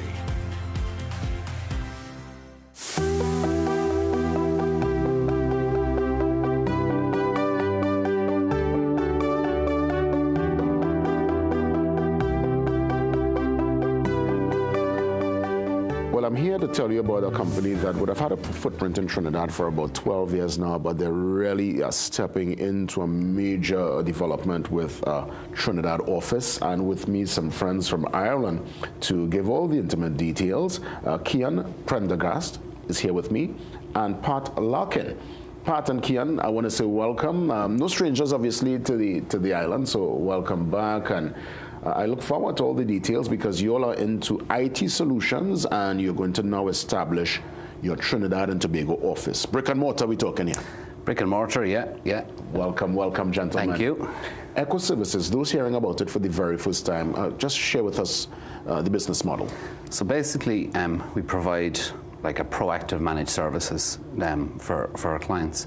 So people that need security, which Pat is a master in, cloud solutions, and just that IT partnership. That's what we do. We deliver it on a human-to-human, face-to-face basis. We sit down with our clients, we find out what their needs are, and we deliver them, and we send the best specialist each time. So yeah, we've been here 12 years, and we're looking forward to, now that we've set up an actual business here, bringing some actual jobs to the region and investing some money in the region, because we believe in the region. Indeed. Pat, let me find out, you your clients are small, medium, and large businesses? Yes, yeah. So across the board, it's full spectrum? Yes, correct, full spectrum. So a mix of services, obviously, because we have such a wide service portfolio across managed IT, cloud, cybersecurity, we can accommodate that full range of clients. Clients are typically highly regulated, heavily regulated clients who need that mix of service capability and the need delivered in a secure fashion. Where is the office going to be located? I don't actually know. It's in process at the moment. So the office itself isn't chosen. We're looking at it, but we have our employees. We've started to recruit here. Okay, great. So we'll have about maybe 50 jobs in about 3 years. For now, we've about 2 or 3. And at this moment in time, as we look for an office, they're working from home and learning our way of doing things. But the people are known to us. Like I said, we've been over and back for 12 years now. So we're familiar with the people and cultures and looking forward to getting that office up and running. I would imagine probably somewhere within the city or at least close to, because I would imagine you service your clients are probably far and wide, and I guess you're looking for probably a central location. Yeah, it'll be right in the middle, because I notice as we're going to meetings, like when we come over, which we do several times a year, usually around carnival time. Well, yeah, I mean, that is strategic. You plan it well. It's a bit of a strategy, you know. We like jamming too. Yeah. So when we come over, we notice that we do 5, 6, 7 meetings a day. Then we bring our clients out for dinners at night, but it's always in the centre. However, there's other countries in the Caribbean, islands in the Caribbean that we do business in as well, but we always find we spend 90% of our time in Trinidad, so it was the logical place for us to have an office, but it'll be in the centre. Indeed. Apart, what makes Echo Services stand out when obviously people will look at the full scale. When you match yourself up to competitors, what makes Echo Services the go-to in that regard? I think there's a cultural issue that Keane referred to in terms of just it is very personal, it's very committed and invested to where our clients are and how our clients want our services delivered to them, and that personal piece I think is very unique and distinct. I think the second thing is then it is quite a large company. It has grown through a lot of acquisitions, so it has a very wide capability. So our philosophy is very much a security first cloud and IT service delivery. So it's about making sure that the clients have the services that enable them to do their business and be productive and to focus on their core business. But it is also on this, particularly in this world and this environment that we're in, it's about making sure that you can continue to provide that services, whether you have environmental issues or weather issues, or whether you have cybersecurity issues, and whether you can see the rupture that's happening in geopolitics. So there's a whole lot of influence, both from cyber criminal perspective, from a geopolitical perspective, and even then just from an accidental human perspective, that makes the use of digital technology in the digital transformation that's happened to make sure that you can continue to do that in a way that is safe, secure, ethical, and that you can continue to do business and service your customers. Indeed, and I'm seeing it's almost can't say almost. The business model is a tailored IT solutions model, so it's almost like bespoke. You tailor, I would imagine, the particular solution to the particular client. Yeah, we definitely do. Globally, we look after some huge banks. They have a completely different set of requirements to somewhere that does manufacturing. From a data protection point of view, data sovereignty point of view. So to be able to do that, you have to know it inside out. You have to have lived that whole life. You have to be obsessed with it. So I think what we kind of bring to the table is, if you are concerned about data sovereignty and uptime and weather, issues, and we can put you to the cloud in a secure way. However, if you really want to dig deep in your security, which the banks do, and financial companies and insurance companies also, Pat and his team, they're the best in the world at this. It's simple as that, Pat, watching it? Flannery will get you everywhere. Well, they are. Watching Pat simple there, Pat, yeah, man. No pressure. No pressure, Pat. Yeah. But I mean, I love the watchwords. You also say IT secured, simplified. Yes. Yeah, and basically, you all are able, I would imagine, to break this down. You have that one-on-one, you said, with your clients, and make them feel that sense of security, which is so important in this ever-changing the technology is switching up on us every day. Yeah, it is. I think you'll have rolled out some huge projects globally, but I think simplifying it. The problem we have is people are coming in and talking technical nonsense, and everyone's kind of scratching their heads, wondering when will this stupid meeting be over. So if you can kind of find out what it is that you need and want, and then you see all the boxes on the screen. Box up a solution, make it very simple to understand. Tell them how much it's going to cost, and show them that, you know, every month you're going to get this report in your hand that's going to tell you exactly where you're at, and you don't need to worry about this anymore. You go grow your business. We'll work with your IT team. Let me ask Pat, and I want to come back to you in a bit, Keon, in terms of how can folks contact you at this point in time. But working alongside, let's say, I know you said you have that local footprint. What's the talent pool like in Trinidad? What's been your observation, Pat, on locals who have taken a deep dive into IT and IT security? There's a big ambition. I think as we talk in the region and in Trinidad, there's a really big ambition because there's a lot of similar characteristics for, you know, Trinidad and the Caribbean to, say, Ireland and Ireland's experience. So there's a significant opportunity, obviously, to digitize your business and do a lot of business and grow and scale using digital technology as an enabler. And then B, there is a major opportunity for jobs and really good, productive employment in areas like cybersecurity. There's over 4 million roles worldwide, 4 million cybersecurity roles worldwide unfilled. And even with the advent of AI, I mean, AI is both, it's obviously a productivity tool and it's an enabler, but it's also a very significant threat. And those cybersecurity jobs are not at risk from AI. In fact, it's the perfect model to say that using AI, you become increasingly productive to protect organizations and defend organizations, etc. So there's an appetite in the region, talking to higher education institutions and talking to business people. There's an appetite in the region to get on the back of things like artificial intelligence and to get in the back of cybersecurity and to build skills. And ECHO is always looking to hire cybersecurity skills worldwide and in the regions that we're in. So the jobs that we're talking about creating would be, you know, IT skills, but also cybersecurity skills. And there's a really strong appetite from talking to particularly higher education institutions in the region that they want to create cybersecurity programs. They want graduates in that area because it's a much needed skill and it's a really good role and really good employment. Thank you so much, Pat. Keon, how can folks get in touch with ECHO Services? Well, you can find us online, ek.co. It's a very, very easy website to find. You don't need to type too much. Also, we have an event on tomorrow, isn't it? Yeah. Tomorrow in the Hilton, all day. So if you want to come down and find out more, find out about what the latest threat landscapes are, talk a bit about AI, have a panel discussion.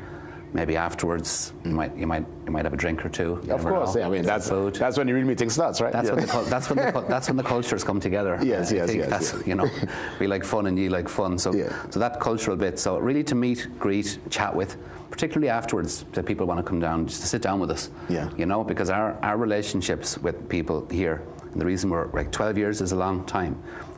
It's very personal, you know. We get to know them all.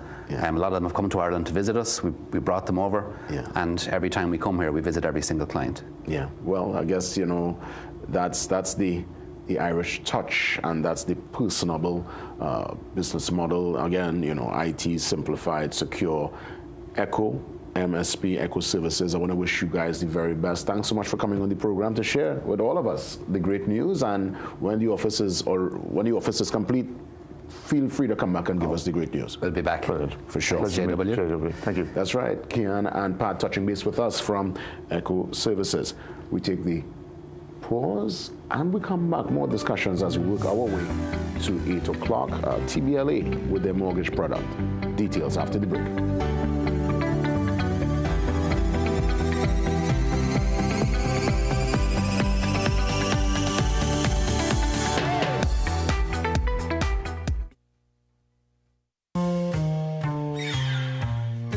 Things don't always go as expected. Be ready with Trinry for auto, home, business and group life. Call us at 800 TRIN or visit trinry.com today. Huge insurance premium.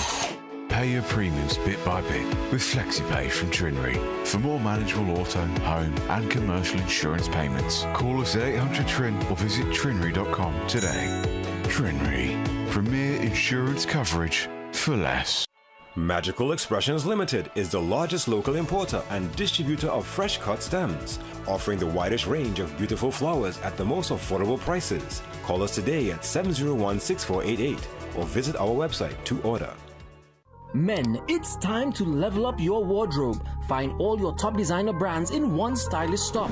Premium fits, fresh arrivals, and looks that make a statement. From Calvin Klein polos to Psycho Bunny tees, sharp dress shades, high-quality jeans, shorts, watches, shades, and even luxury cologne.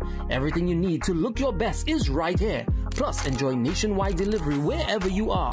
We're conveniently located at Twin Walls, Gulfview. Call us at 780-5000. Your brand, your style, your store, Silver Tag Menswear.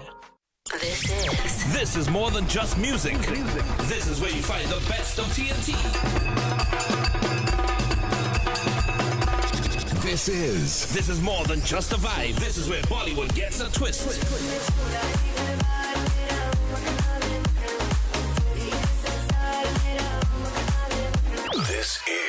This is more than just energy. This is Bhangra and indie pop too.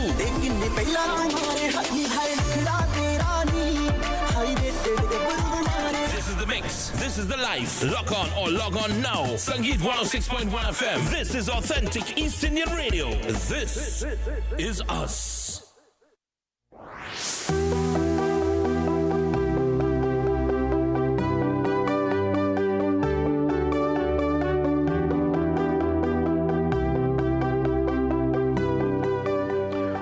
The CEO of the TBLA, Christopher Lewis, joins me. It's always great to have Mr. Lewis on the program. Our neighbor, we literally stones throw from each other. And we're here to treat with the TBLA, the mortgage product. Great to see you again. Morning, thanks for having me again. For sure, I recognize. I saw you somewhere. You were out and about. You're doing your promotion, and you were there. I can't remember where it was, but it was a Hyatt. That's right. Yes. So I recognize. You all are really. You're there. You're meeting with the people and putting the information out. Yeah. Now I know the mortgage product is a very important one. Walk me through what are the options under the TBLA roof. Right. So on the TBLA roof. Our mortgages will come from, you have mortgages for the homes. If you find a home, land and house that you want to buy right away, we can do a mortgage for that. If you find land that you want to purchase, we can do a land mortgage for you. From that land, you can then build, which we'll call a bridging mortgage. So you build the home based on your specifications. Obviously, you go through your regular approvals and so on. And once that's completed, then we convert it to a regular mortgage for you. We can also do what we call an equity mortgage. People typically call it like a debt consolidation. But it's really using the value in your property to help consolidate all your debts into one manageable monthly installment. Because a lot of people have debts all over. When they look at it, it adds up quite a lot. But bringing it to one consolidated through the equity in your home makes it very manageable. And I think a lot of people don't realize your home can work for you based on the equity that's in it. Understood indeed. For those stepping in for the mortgage, what documents are required? So for mortgages, there's two processes. We can do what we call a pre-assessment upfront for you. There's no documents for a pre-assessment. It can be done via phone, or you can walk into our offices. We'll give you an idea of how much you'll qualify for, how much your monthly installment will be, obviously based on our financial metrics in the background. But if you want to proceed further, then we start going through the documentation. So we'll need things like your pay slip if you're employed, your bank statements, proof of address, things to fill out on knowing you as a customer. Obviously, if you're going to purchase property, we need to get evaluation, the sale agreement, and all these things. And we'll give you all the documents and walk you through step by step in that process. What about the self-employed individual, the entrepreneur, the person who's stepping in without the payslip or job letter? They work for themselves. Right. So self-employed people, actually, TBLA has quite a number of self-employed persons as its members, has mortgages as well. Those persons will require their financial statements, proof of income, showing that they have their bank statements, deposits, and so on. So we'll walk you through again, hand by hand, showing you what you need. Then also, again, same thing like valuation reports, purchase agreements, and all those things to fulfill the requirements. Could someone step in and just start the conversation without probably presenting documents to kind of figure out what what's a particular benchmark? What's the qualification benchmark when it comes to mortgage? Right, yeah, that will be our pre-assessment stage. So yeah, you can just walk in, you can even call or even email us, and we will contact you, where we'll just basically have an idea of what your income is, what your assets are, what your liabilities are. Meaning, like, if you have a loan somewhere else right now, if you have certain commitments, credit cards, because a lot of people don't realize credit cards are a line of credit and is considered is part of your DSR, what you call the debt service ratio. Because at the end of the day, a credit card, you have to pay it back. It's a loan, basically. It's a loan, yes, and therefore that has to be considered in it as well. Let's move now to the other financial products like the fixed deposit. Walk me through, for those hearing about the TBLA fixed deposit, what's some of the advantages when we come through with you? Right, so our other products, we have investments. So TBLA is mortgages and investments, primarily mortgages. Investments include our fixed deposits, as you mentioned, and also our subscription share. With fixed deposits, we start as minimum as $1,000. You can start off on a fixed deposit for as low as 6 months. And those, obviously, based on the dollar value that you're putting in and the duration of the fixed deposit, it will determine the interest rate that you get on those fixed deposits. A beauty of it, though, is that if you have a fixed deposit and you don't want to break it, you want to get access to the funds, you can do what we call a loan on it and repay that loan. And when the fixed deposit matures, you actually have your fixed deposit back as well. So minimum, you can start with the 1,000. Yes. And you could go as long as possible. Can go, well, we do it up to like 2 to 3 years and then renew as the case may be. And there's a distinct difference there. Now, this is part of the investment line. There's a difference between the fixed deposit, obviously, and the subscription share. Yes. So the subscription share, while it's called a subscription share, it's really a hybrid, high-earning savings sort of investment. Now, it's a monthly commitment. So we start with $100 per month. You commit that every month. You're contributing $100 into your share account. In June and December, we pay dividends. That is compounded into your account. And after, let's say, roughly 10 to 12 years, obviously based on the value of dividends that has been paid, you will get back $25,000. So that's the mature, that's when it comes, that's what we call the maturity amount. And once it matures to that amount, you give us instructions of how you want to treat with that dollar value. Is any kind of pre-assessment necessary for the subscription share? For subscription shares, no. There's no pre-assessment needed. What we will need to determine is your proof of income. Fantastic. And what about contacting TBLA? So to contact us, pretty simple. Direct phone is 623-1501 or 623-1504. You have email. You can use marketing@tblamortgages.com or info@tblamortgages.com.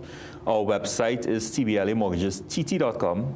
And then you have Instagram, Facebook, TBLA 89 Queen Street, or the Trinidad Building and Loan Association. And again, as we mentioned, literally neighbors stone's throw, right there. I've always enjoyed, and I continue to enjoy our conversations, with your TBLA investment products. I recognize that you're doing lots of, you're hitting the ground. Yes, hitting the ground and working that. Are you pleasantly surprised sometimes when people hear of the products and they're like, oh my goodness, and because of that interaction, people literally walk through the door and you're getting new clients? Yeah, it's surprising to see people. A lot of people don't realize TBLA has been in existence since 1891. So in about 135 years in existence, we've been through 2 world wars, 2 pandemics. So it tells you the resilience and financial resilience of the organization. That's right. And one more time, just for those looking on for the contact. So contact 623-1501, 623-1504. You can use marketing@tblamortgages.com or info@tblamortgages.com. Website is tblamortgagestt.com. Instagram is TBLA 89 Queen Street, and the Facebook is the Trinidad Building and Loan Association. Christopher Lewis touching base yet again, CEO of TBLA. Give them a call, log in, and start your journey with TBLA. All the best, and great to see you as always. Thanks for having me again. We take the pause. We come back and get into another important discussion. I think it's to treat with Lent and how we build the diet. Yes, the Brunswick team back on board with all the details concerning Lent and some options on the table. See you soon.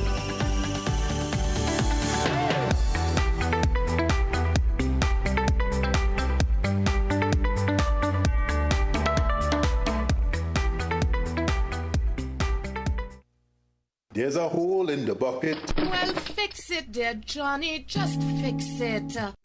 And while you're doing that, remember the roof is leaking, the house need painting, all those kitchen tiles need changing. So tell me, Johnny, what about the plumbing? The driveway needs paving. Plus, you promised to add a new room to the house. I find it's about time. Johnny, fix it. There has never been a better time for a TBLA home improvement loan. Call us today at 623-1501 or visit us at tblamortgages.com. PRWC, protect your loved ones with a Western Global Security Combo, only $3,000. PS5 console game, $5,400. Unwind with an 85-inch Samsung TV, $9,999. HP 14-inch laptop for $1,900. Amazon 8-inch Fire tablet, $760. HP print, scan, copy printer, $625. We have speakers, mouse, printers, and lots more. 3 months layaway also available. Gaming Express Limited is a premium importer and retailer of the highest quality brand name electronics. We stock the widest range of PlayStation, Nintendo Switch, Samsung, and Apple devices and accessories. Visit us at Shop 52, Level 2, Gulf City Mall in San Fernando, or contact us by phone or WhatsApp message at 687-7480 or 301-9797 or 798-1280. Like our Facebook and Instagram pages for updates on products and services. Walter and I are very worried about you. Well, I just had to get away from all that chaos. By going back there to Sully's, it's a mistake. Then it's my mistake to make. I didn't believe it when I heard you were back. That woman over there, she seems awful full of herself. You know her? You might say that. How long are you planning on staying this time? Not sure, Dad.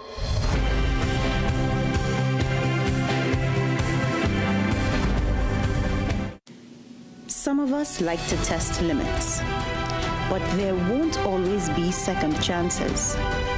Obey the speed limits. Maybe you don't value your life, but others value theirs.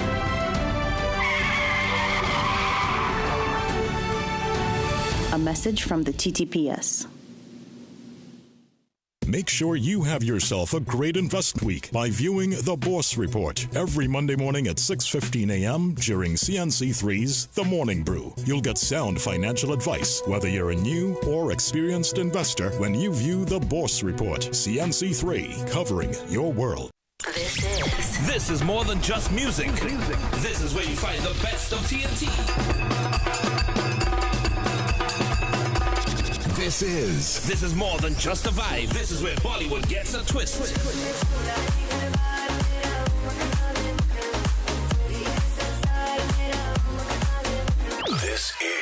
This is more than just energy. This is Bhangra and indie pop too.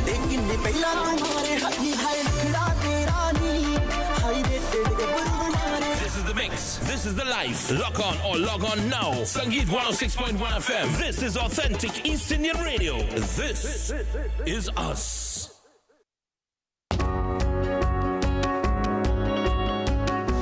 Sportsmanship is when an athlete walks off the court and you can't tell if he won or lost because he carries himself with pride either way. This quote is an embodiment of sport, and for me, sport is an embodiment of life. We are where you are.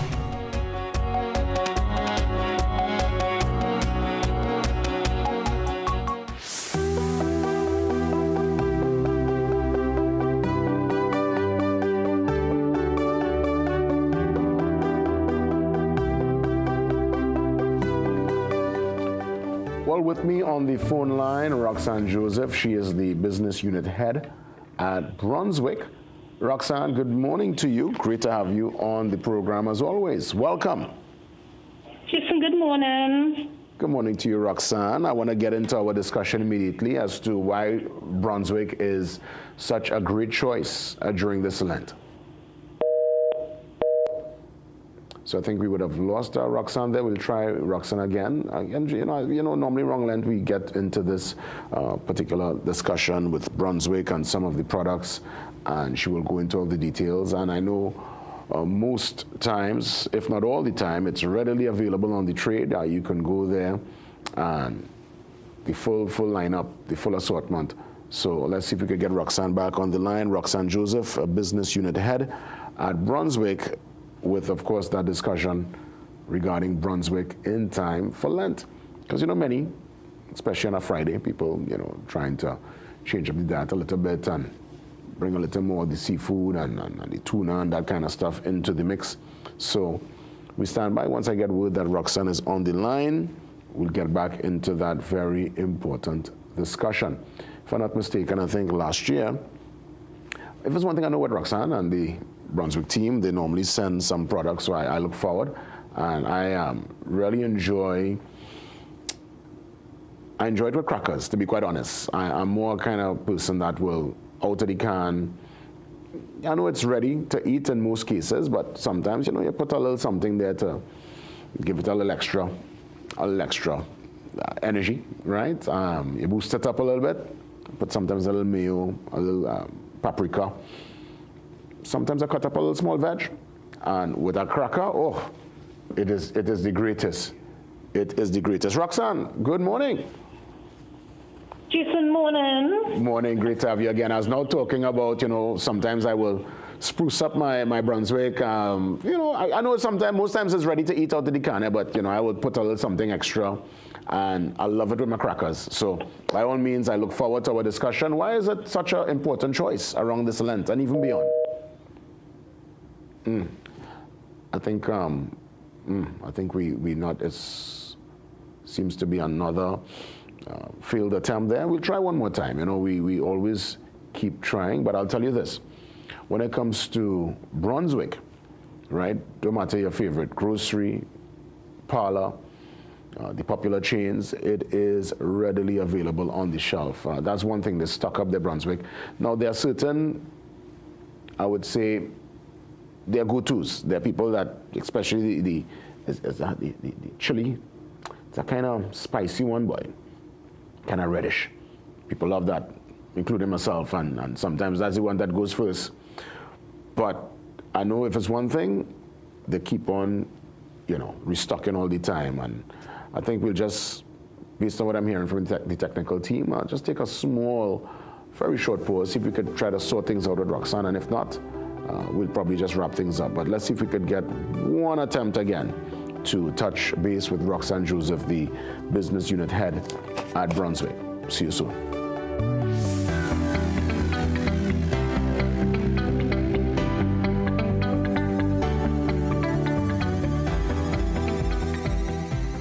Visit Tire Clinic Marketing, New Truck and OTR Tire Service Center at number 30 and 32 Montrose Main Road, Chaguanas. Call today at 665-8973 or 672-3419. Alignment services available. Tire Clinic Marketing, Truck and OTR Service Center. A tire for every need.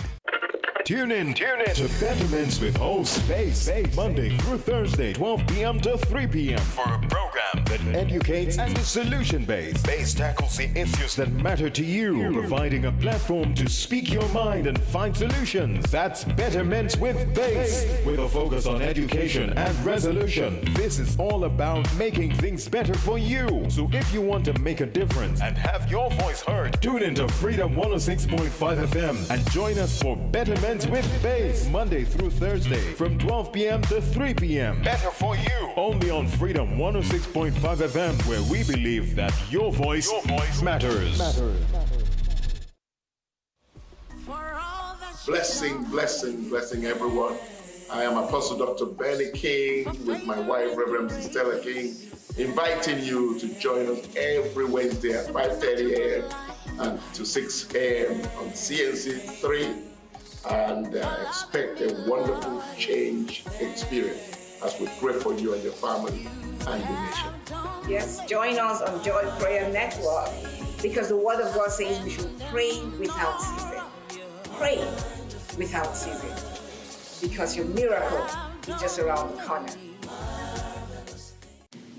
Some of us like to test limits, but there won't always be second chances. Obey the speed limits. Maybe you don't value your life, but others value theirs.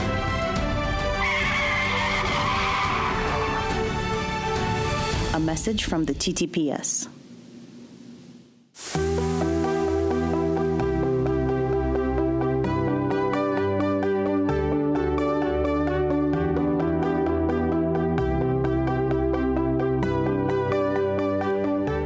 You know, we'll have to probably try for Roxanne again, if not tomorrow sometime before the end of the week. Unfortunately, some technical issues there with the phone link up.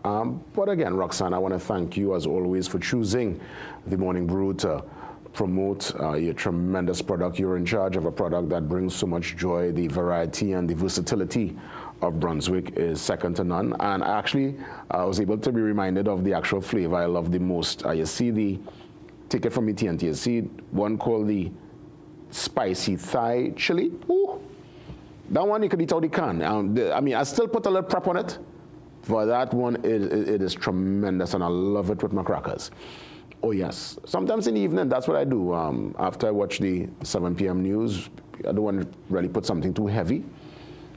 Draw for the Brunswick with some crackers, a nice little meal before I go in, and yeah, I'm good to go. Good to go. So Roxanne, hopefully we'll get a chance to touch base soon. I wanted to again commend the vet and his technical staff there for bringing back the ocelot. Now, it's one where for those who do hikes and love the outdoors, you don't really see an ocelot because it's a kind of animal that usually when it see you, it go hiding, right? It's not one to really trouble anyone, obviously. If it's cornered, well, it's a whole different story. And as to why someone will shoot the ocelot, our wildcat, right? This is one where I don't understand it. So let's put it up again. I want to really say commendation to the vet. I have his name here. Let me get that information here in the Guardian, because that was a feel-good story. Because I said to myself, you know, here it is, the work of a vet. All right, his name is Dr. Singh, and his veterinary technician, also a Singh, Sita Singh. Yeah, they took care of the wounded ocelot that was rescued on Sunday. An ocelot was fighting for survival after being shot and left with severe spinal injuries. Right? I mean, that is a serious breach of the country's environmental protection laws. How could they? Look at that. Nice, you know. I mean, ocelot don't trouble nobody. Well done, vet. Well done. It's only once I've really interacted with an ocelot. I think the zoo, when they do the pettings, when they tour, there's one there. I think there's something wrong with the back leg. But it's a real nice, it's a nice size. I mean, it's a kind of, I mean, it's bigger than a house cat, obviously, as you could see. But the coat, the texture, I mean, come on. Let it be now. Let it be. It's just roaming in the wild, troubling nobody, you know. I tell you, normally if they see you in the wild, it's gone. It's not on you, only if you try to corner it. So well done to Vet Singh and your technical staff there. Great job. Great job. Hey, with that, we look to make our exit. Have yourselves a great one, TNT. Thank you so much for tuning in. Godspeed. I'm back for more tomorrow, right here on the seat for the Morning Brew. Have a safe and enjoyable day, TNT.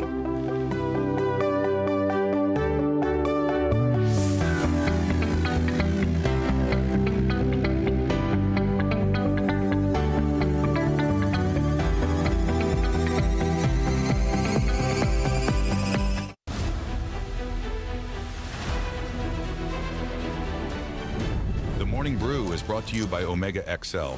Live long, stay strong.